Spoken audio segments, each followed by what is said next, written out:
Réaction de la Conférence épiscopale nationale du Congo Senko aux inepties de M. Jean-Pierre Bemba, vice-premier ministre et ministre des Transports et Voies de Communication du gouvernement de la RDC.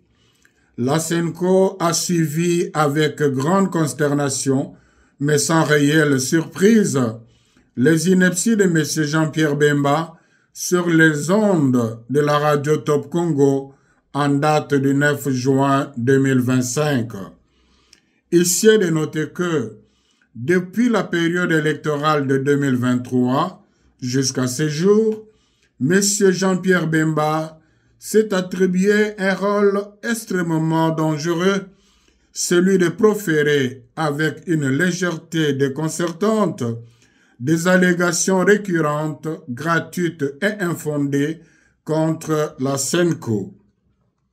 Il multiplie des déclarations qui portent atteinte à la réputation de la Senko et risquent de compromettre le climat de confiance nécessaire à la cohésion nationale et au bien vivre ensemble dont le pays a tant besoin. En effet, au regard du contexte sociopolitique actuel, cette belliqueuse sortie médiatique donne à croire que M.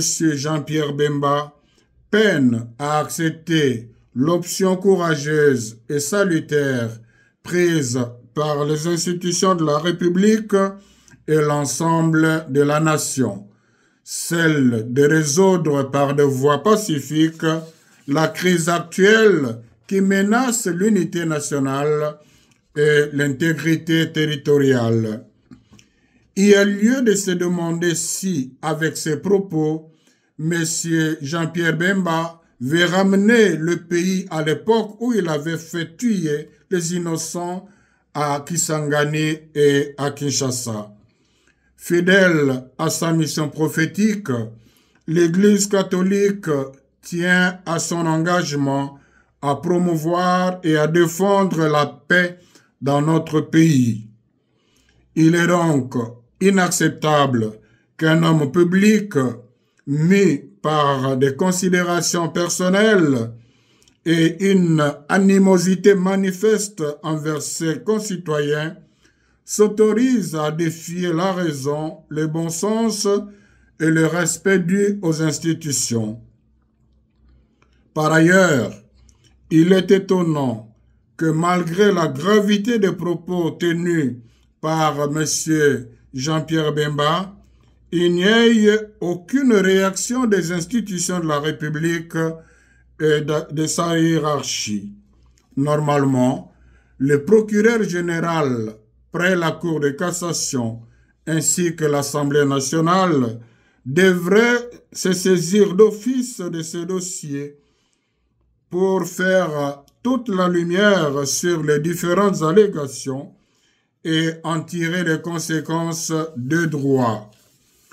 La Senko exhorte les fidèles catholiques à prier pour les concernés afin que l'esprit de paix descende sur lui et le détourne de la violence dont il fait la promotion. Dans le souci de protéger l'opinion nationale et internationale contre les manipulations grossières et de préserver les acquis des efforts communs de paix, elle se réserve en même temps le droit de saisir la justice. La Senko réaffirme sa détermination à défendre sans faillir les valeurs de vérité, de justice, de dialogue et de réconciliation. Elle invite le peuple congolais à ne pas céder à la manipulation, au discours de division ou de haine et à demeurer vigilants, unis et mobilisés pour la préservation de notre bien-vivre ensemble, socle de l'unité nationale. Que par l'intercession de la très sainte Vierge Marie, Notre-Dame du Congo, le Seigneur bénisse la RDC et ses dirigeants. Je vous remercie. À la signature, Monseigneur Fulgence Mouteba, président de la Senko.